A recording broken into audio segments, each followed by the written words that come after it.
Hey guys, welcome back to our channel. In this tech tutorial video, we're going to show you really quickly how you can enable the WebGL 2.0 in Microsoft Edge. Yes, it is supported in the Microsoft Edge web browser, and I'm going to teach you how you can turn it on. So let us get started and dive into it.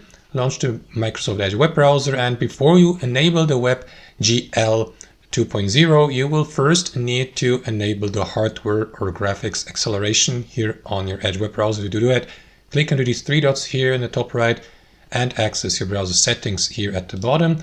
Inside your browser settings, head over to System and Performance here on the left panel. Click into System below, and after that, make sure that this feature, Use Graphics Acceleration, when available, is toggled on. So let me do that really quickly. That's the first step. And in the second step, open a new tab, guys, and here in the search or URL bar, type in edge //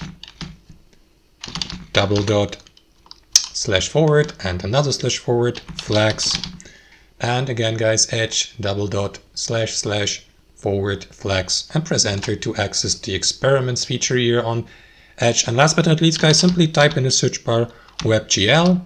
There you go. And below you will see a suggested entry with a title like this one here, WebGL Draft Extension. So to enable WebGL 2.0, simply click into that arrow down icon next to it and switch from disabled to enabled.